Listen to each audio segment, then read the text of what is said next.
Good afternoon, everybody. On behalf of the Committee for a Responsible Federal Budget and Fix Us, we want to thank you for joining us for Big Ideas Cybersecurity today. We're honored to be joined by Senator Angus King of Maine and Representative Mike Gallagher of Wisconsin. Before we get started, just a few housekeeping items. We are recording this webinar and live streaming it on Facebook. Additionally, we hope to make today's webinar as conversational as possible, so we encourage you to submit your questions using the Q&A feature at the bottom of your screen. And now I'd like to introduce the moderator of today's discussion, Maya McGinnis.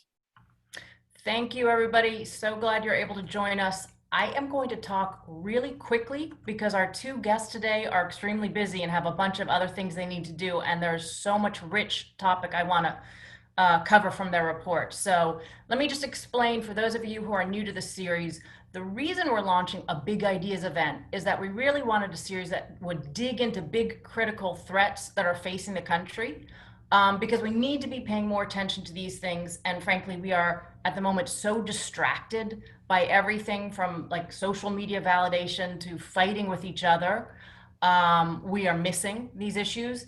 And we at the Committee for Responsible Federal Budget thought it was really important to link these issues to why it matters so much that we're strong rather than vulnerable. And that relates to both our fiscal health and our balance sheet, like the Committee for Responsible Federal Budget focuses on, and also the huge risks of our division and dysfunction and distrust, which our big new project Fix Us focuses on. So our first event was on democracy. Our next event will be with John Dickerson on presidential leadership.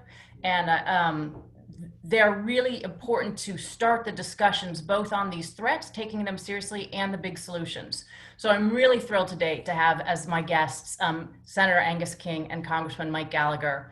And I know people say this in Washington all the time, but these are truly two of my favorite members of Congress who I think are doing the most important work and really demonstrate the kind of leadership in terms of digging into ideas and working together to find solutions. And their work as co-chairs in the Cyberspace Solarium Commission really illustrates all of that. I cannot say enough good things about this report. I've been kind of consumed by it since it came out months ago, actually right when COVID was hitting us. But it's so important because it focuses on some of the largest threats in our country.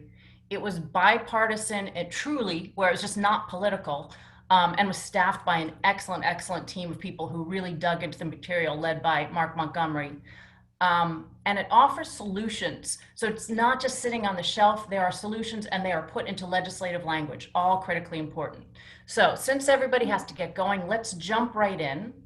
The question I want to start off with for both of you is, after hundreds of hours of work, you know more than most of us all the things that we should be worried about when it comes to cybersecurity. So scare us a little. Tell us what the biggest threats we should be worried about out there are. Let's start with Senator King. Well, I hate to be the one to be adding to the worries that people have today, because there are certainly plenty of them, and they're right in front of us. Cyber is an enormous threat, not only from hostile states, but also from petty criminals or non-state actors. It's a relatively cheap way to attack us. I once did a calculation that Putin can hire 8,000 hackers for the cost of one jet airplane. And so it's and it's happening, Maya. I mean, this isn't a vague threat that people are worried about 10 years from now. One of the people we interviewed during our work on the commission was a utility executive. His electric utility is attacked, a cyber attack, 3 million times a day. 3 million times a day, somebody's trying to penetrate their system. I've talked to small banks in Maine 100,000 times a week in a small bank in rural Maine. So this is real. We know about what happened in 2016 in the presidential election. We know they're up to no good again this year. So it's a multifaceted. It's intellectual property theft. It's a danger to our electric grid, our financial system, and it's also a danger to our democracy and our fundamental, the way our system works. So it is something to be seriously worried about. That's why the commission was formed by the Congress 2 years ago. That's why we had over 30 meetings, interviewed hundreds of people, thousands of pages of documents, and issued a report that we believe has a roadmap for shoring up the defenses of the country. Well, I'll just add to that. First of all, Angus, I can't see. I assume those are lobsters on your tie. Yeah, they are. They are. Okay. What do they do? Are they doing anything special or just being lobsters? They're just they're just ready. They're red, which means they're ready to eat. I only bring that up to say that I've now worked closely with Angus for over a year and a half, and I've never not seen him wearing a lobster tie. And usually the lobsters are doing something like carrying an American flag or something like that. So one of the main things I admire about Senator King. So I just would add to that. I mean, listen, today we had news that federal prosecutors are bringing charges against 5 Chinese hackers accused of breaching more than 100 companies, think tanks, and government agencies around the world. And I think if you read the report, it becomes clear that the threat we face in cyber, particularly from nation state-backed actors, particularly from the Chinese Communist Party, is the challenge of our day. We're at the early stages of a great power competition, a new Cold War, whatever you want to call it, and cyber is really a ubiquitous domain in that competition. And it goes beyond nation-state actors to include cyber criminals, non-state actors, terrorist organizations. I mean, it is the Wild West in cyber, except instead of being armed with a pistol, everyone has access to a nuclear weapon. And our report really starts from the assumption that deterrence, or not the assumption, the recognition that deterrence in cyber, particularly below the sort of armed, the use of force threshold, is failing right now. And we need to restore deterrence. The final thing that should scare you, but also inspire you, is that anyone who has one of these in their pockets, or is working from home, doing telework or digital education, you are on the front lines of this fight. This isn't something that just a few people with uniforms on or that work in shadowy agencies in Washington, D.C. are in charge of. All of us have a role to play in cyber. The good news is that because these are fundamentally human issues, it stands to reason that human beings can solve them. And a lot of what Angus and I tried to do in the report is figure out how we can get the best and the brightest, not only within the federal government, but in the private sector, working together on these issues. So, okay, well, I found that scary because what it feels like is there are so many different pieces of this coming at us from so many different directions. It is very hard to truly be prepared for all of the things. And I think 2 of the big topics in the report that you cover are resilience and deterrence. And basically, you all were talking about resilience before resilience was cool, because Corona has made us very aware of how important in an economic ecosystem it is to be resilient. And we've thought much more about food supply and shelter and healthcare and connectivity than we'd ever thought about before. We being not you all, because you all were thinking about that in terms of the report.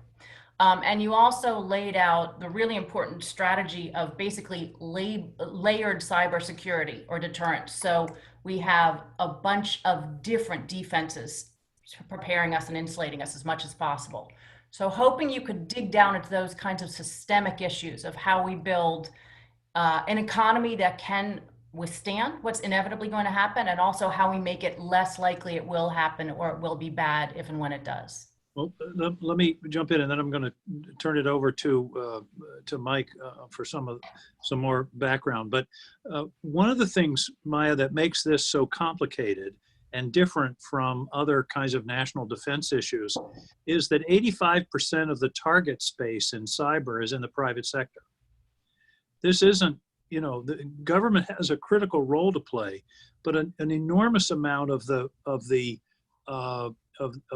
exposure is in the private sector. So we have to build, part of our report and a lot of our work talked about how do we build the relationships of trust between the government and the private sector so that they can share information, work together, and defend ourselves. In terms of on the issue of resilience is how do we, for example, continuity of the economy is one of our major recommendations, that there should be planning for continuity of the economy. There are plans in place for continuity of the government in case of a catastrophic attack.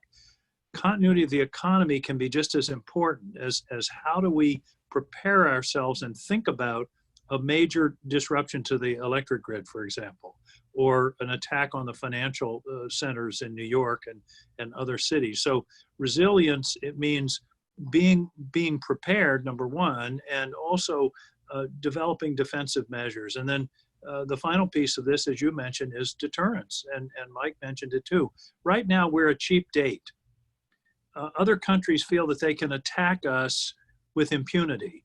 The Russians just totally screwed up our democracy and or tried to anyway in 2016 and basically paid no price. So why wouldn't they do it again?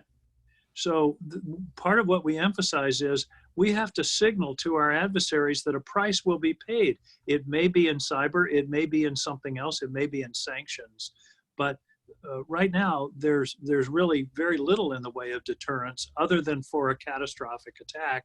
And so we're being hacked to death in, Chinese theft of intellectual property or Russian interference with our elections or, you name it. So Mike, you want to talk a little bit more about resilience and deterrence? Yeah, so I would say if you look at the report, really we after debating this extensively, really tried to look at the agencies in the federal government that are working on this issue and elevate and empower them to actually do their job better, as opposed to tearing down the existing structures, building a new separate cyber agency, doing something akin to what we did in the wake of 9/11 with the 2004 Intelligence Reform and Terrorism Prevention Act. We view this as both the most expedient and the most responsible approach. And so a lot of what we're recommending to enhance resilience is, for example, elevating CISA at DHS in order to be that preferred private sector partner that can develop the relationships that Senator King talked about, as well as to have, to steal a phrase from my good friend from Maine, a single throat to choke in the federal government in the form of a national cyber director that can coordinate all the different activities and make sure that different agencies aren't duplicating the work of others and we're not wasting money unnecessarily. And I say that just to connect it to Maya, what you do day to day with the Committee for Responsible Federal Budget. Obviously, a lot of the recommendations that we have in there are going to cost money, but all told, I think the actual appropriations impact, if you added all of them up, is in the ballpark of $300 million. And I'm not trying to minimize that as an amount of money, but I think the pandemic has taught us the cost of inaction, right? I mean, we've spent many trillions of dollars in the last few months, 300 million in FY21, I should have said. We spent trillions of dollars in a matter of months due to a lack of preparation. And we're really trying to force the planning and the preparation right now before we get caught unaware, which inevitably will cause us to spend a lot more money than we'd like to spend on a lot of these things. Maya, you'll be happy to know that we did talk about creating a Department of Cyber, and one of the reasons we rejected that idea was the cost of setting up a whole new department, the time that it would take. So as Mike mentioned, we recommend a national cyber director who would be a presidentially appointed, Senate confirmed official in the executive office of the president, very much analogous to the U.S. trade representative, who's appointed by the president, but is Senate confirmed, has the status, and the job would be coordination of all of the cyber activity, which is scattered all over the federal government now with no central planning. We have really good silos, but they're still silos. And that's the idea of the National Cyber Director. And I think one of the really important reasons it is necessary to think about all these issues in a non-compartmentalized way is that the fiscal piece of this, it's not just some spreadsheet exercise. The work that you've done on this really makes the point that, one, you shouldn't squander resources when you don't need to, because really the importance of being healthy fiscally is to be prepared for these kinds of issues as they come along, like we're in with a pandemic right now where we need to and should be borrowing, and like we would be under other emergency kinds of attacks.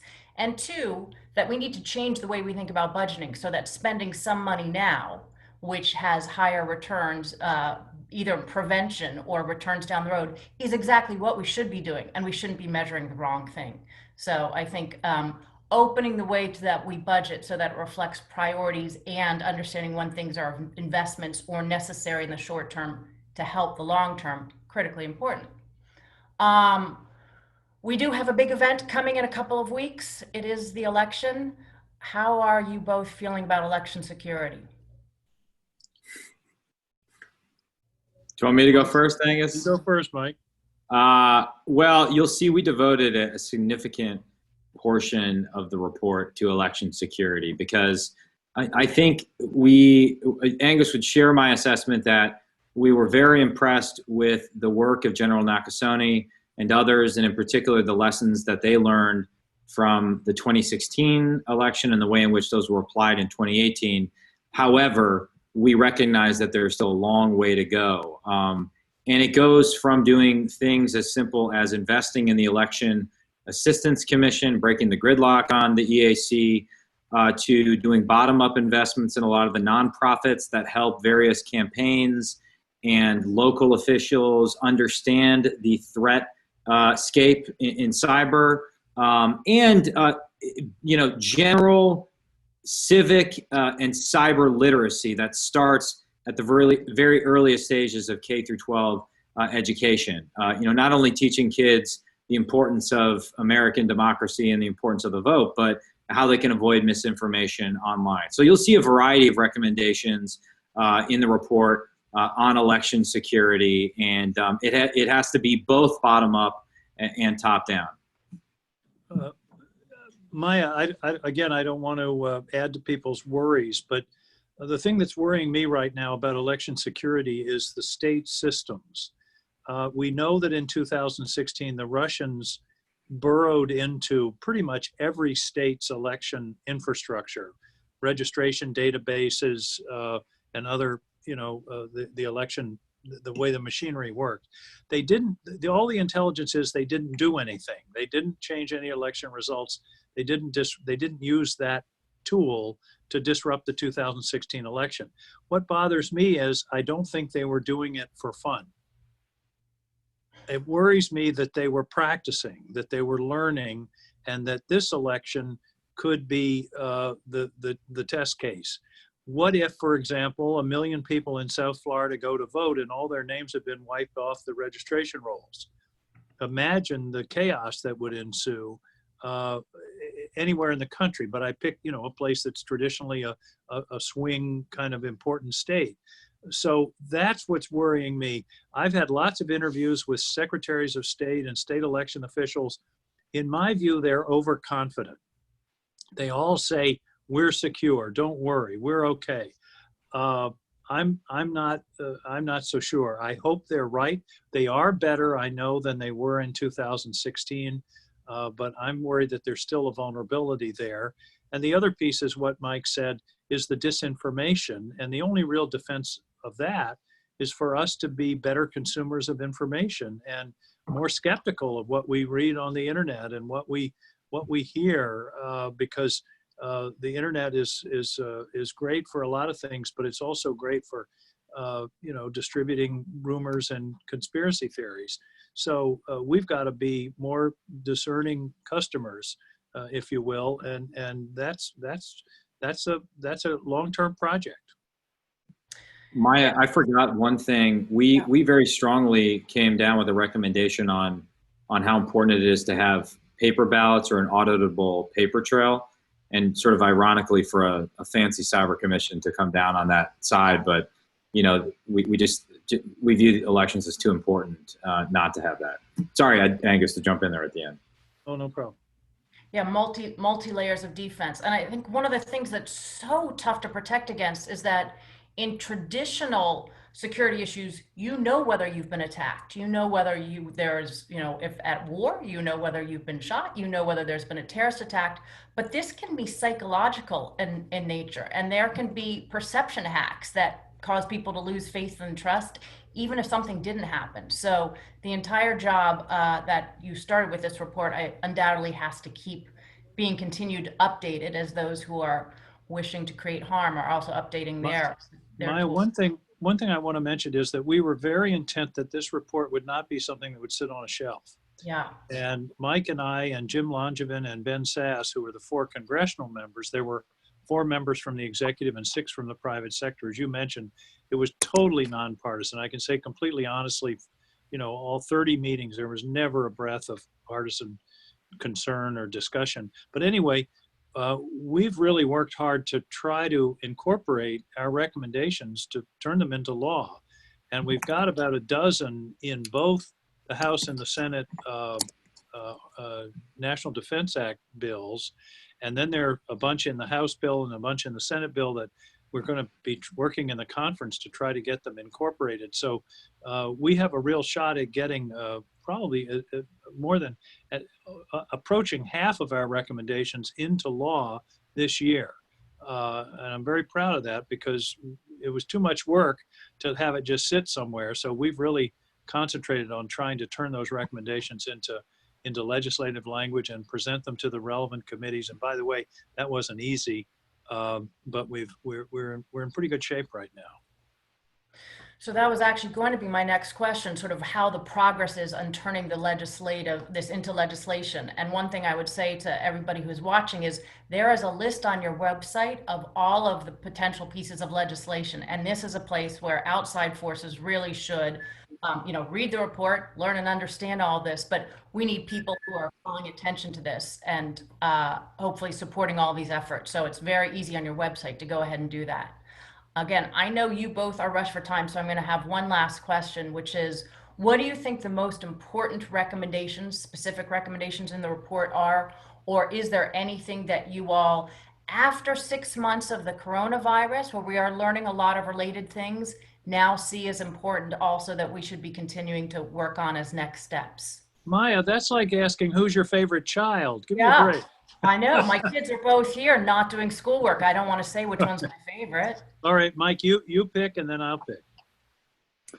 Okay, I will say I think the concept and execution of continuity of the economy planning is perhaps the most important, because that's how you get left of boom, right? That's how you get the government thinking through the unthinkable in the same way we did in the late 40s and early 50s, develop continuity of government, continuity of operation plans to think through the unthinkable event of a nuclear exchange. And you get all these different agencies to flex the muscles they need to flex to be prepared for a crisis. And so I really think that's imperative. There's sort of an unspoken idea in just the product, the Solarium product, which is that, if you lock Senator King and me in a room together for an hour, we can solve all of your budget problems too, Maya. So forget Simpson Bowles. There's any number of ways we can take the show on the road.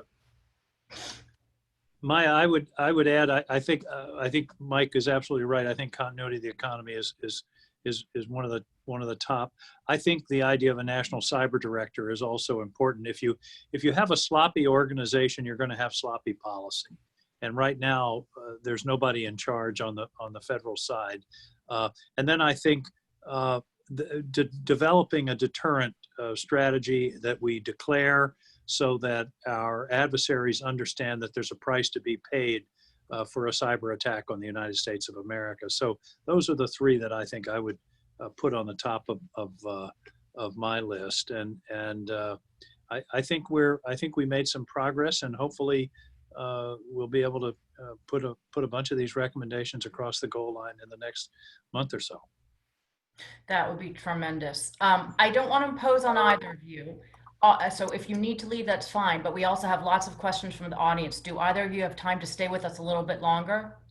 I can. Oh, good. I can as well. Oh, tremendous. Okay. So I'm going to tick through a couple questions, and there's a lot here. So whatever we're able to get to.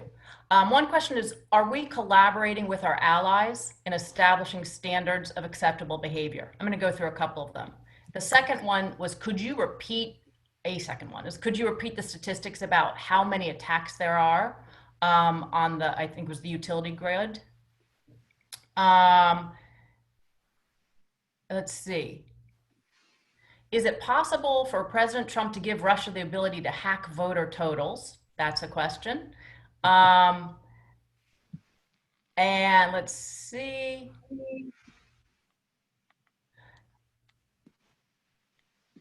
Is there an opportunity for a civilian national service program or national service members to be part of the solution to build national resilience to cyber threats? That's such an interesting question because a lot of what we're doing with Fix Us is thinking about how we engage citizens to be part of the solutions. One of the big issues in the polarization that we're dealing with right now, it's not just left and right.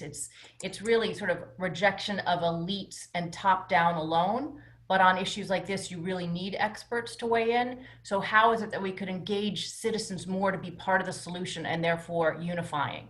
So I tried to give you 4 completely different types of questions, and I've got many. Maya, just as you were asking the questions, I looked at my schedule. Lo and behold, I'm supposed to be at an intelligence briefing. You're supposed to be, yeah, like it's an important one. A few minutes ago. But let me just, a couple of things. One of our recommendations is a new Assistant Secretary of State for international cooperation in cyber, setting the standards. We're pretty much absent from the table now, and it's hurting us. And we can't do this unilaterally. It's got to be multilateral, and it's got to be through international organizations. So that is one of our specific recommendations. And I'll jump to point number 4, and that is we spent a lot of time, in fact, did a separate white paper on how to develop the cyber workforce. There's a huge shortage of qualified people, both in the private sector and the public sector. And we did a lot of work on various ways to help develop that workforce. And those are my very quick responses. And I apologize for having to leave, but I have to get to another part of the basement of the Capitol. And thank you so much for your report, for the work on the report, and for joining us today. Really important stuff, and we appreciate it. Thanks, Maya. Bye-bye, Senator. Bye. So maybe I'll pick up on that if that's okay. Say that. I was going to say I've got 25 more questions for you too. So as long, here we go. Usually I hand the hard ones off to Senator King, so this will be interesting. So just on the recruitment of talent, we recommend expanding a lot of existing programs. For example, there's a Cyber Corps Scholarship for Service program that was started in 2001. It's graduated about 3,600 students so far, and we're recommending that it be resourced to grow steadily and get as high as 2,000 students a year. One easy low-hanging fruit in this space too is fixing the transition assistance programs for people leaving active duty in the military, and particularly those with skills and aptitude, making it easier for them to go directly into a civilian cybersecurity job. The reality is, as a member of the Armed Services Committee, we've actually given the military services enormous authority to take, for example, a very talented person working at a top level tech company, designate them as a lieutenant colonel or a captain or whatever, and bring them in to serve in the military on on an ad hoc basis. But we're recommending a study for how we expand public service programs and how do we want to go further down the road of a kind of an Estonia-like model where they have a very nimble way of leveraging private sector talent. On the first question, which now I'm forgetting, even though I had an answer to that at one point. Remind me what you asked at the beginning. I asked you 4 different questions. Oh, the first one I think was just I don't know. I'll throw some more questions at you. Yeah, just throw some more questions my way. Look, we've got 30 questions now. One that was really interesting is most of the efforts are national in scope. What is the global outlook or implications for the plan, if there are any? Another, what constitutes a cyber quote unquote act of war? Bet there's not an answer for that, but interesting if there is. Do any of your recommendations deal with the shortage of cyber qualified individuals to do all this, or training and issues here? Okay, great question. So the first question I think actually reminded me of the original first question, which is what is sort of the strategy for global engagement of allies? And if you look at sort of our first layer in this concept of layered cyber deterrence is about shaping behavior. It's how we evolve into a better ally and how we actively engage in these standard setting bodies around the world where in many cases, we've ceded ground to the Chinese Communist Party to determine what the standards are. I think what we've learned in particular over the last 4 years in the debate over the future of 5G technology is that there are limits to having a purely defensive approach, right? It's one thing for us to say the CCP is bad, Huawei is bad, ZTE is bad, don't use their technology. But that's half the battle. You need to have an offensive strategy in partnership with your allies where we collaborate in order to offer an integrated 5G solution for countries that may not be as concerned about, the counterintelligence aspect of Chinese technology, but just want a better product that is reasonable in terms of being able to compete on price. So I think there's a variety of ways in which we can work with our allies to come up with a joint or at least a shared vision for an industrial policy in key technological areas. And then your other questions were on, something about establishing a declaratory policy or making clear what the threshold is, right? Yeah, for an active war. Cyber attack. Well, right, one of the things that we recommend is actually clarifying U.S. policy, right? Which right now is pretty ambiguous. It says, basically we retain the ability to respond in a manner and time and place of our choosing. The Commission's final report is recommending a far clearer declaratory policy that signals to rival states the costs and risks associated with attacking America in cyber, while still leaving the federal government some leeway to determine what constitutes an actual act of war. But we are recommending a far clearer signaling strategy. And then there was a question about the nature of skills we need in cyber, I believe. How we're handling the fact that we may not have enough skilled people to actually fill all the jobs we're going to need in terms of cyber defense. Yeah, we have a massive gap right now. I forget the exact number, but it's in our report. And we have an even bigger gap if you look nationally, just people that we need in various industries. And so, we're trying to establish a variety of programs to get workers, in the federal government in exchange for, tuition and room and board starting in college. And also at the K through 12 level, getting in the classroom very early. I think the only way we solve this problem, this human problem over time, is making significant investments in our K through 12 system, but also figuring out a way where we can attract the best and the brightest talent from around the world, not only for cyber talent, but for manufacturing talent, just everything, particularly in STEM fields. Unless people, my fellow Catholics, start having far more babies than they're having right now, we're going to have a modern immigration policy that allows us to get top-level talent from around the world. Okay, final 3 questions. And I will just say on that training front, it concerns me that my 2 high school kids were supposed to be taking math tests today, but the technology didn't work, so they have the day off. So neither of them's doing anything. So we've got a ways to go. 3 last questions. If we are entering a period of prolonged conflict with other nations, characterized by cyber being a key domain, to what extent can U.S. companies, particularly small and mid-sized businesses, be expected to be able to defend themselves? That's one. We're going to remember all these. Number 2 is not a question. I know I always say it should be a question, but what they say is Representative Mike Gallagher is quite humorous. That is a great trait for someone in that position. So share that with you. That's a great question. That's a great almost question. And the third one is, you have this awesome podcast. Everybody needs to listen to it. I know that you always mock yourself and say there's only a few listeners, but the new look is tremendous. I have learned more about cyber and more about China from listening to this podcast. Everyone should listen to it. The question is, what is that song that you start with? Because it is a great song and I have literally put the lyrics into the web and not been able to figure it out.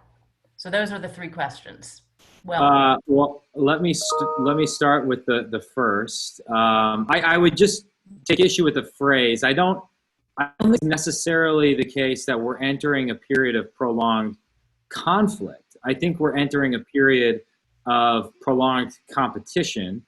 And indeed, one of the reasons that I actually embrace this sort of description of a new Cold War is because I think it should remind us that we all have an interest in making sure that a cold competition, an economic or a cyber competition, does not turn into a hot war or a conventional war, and certainly not a nuclear exchange. What role do small and medium-sized companies have to play in that?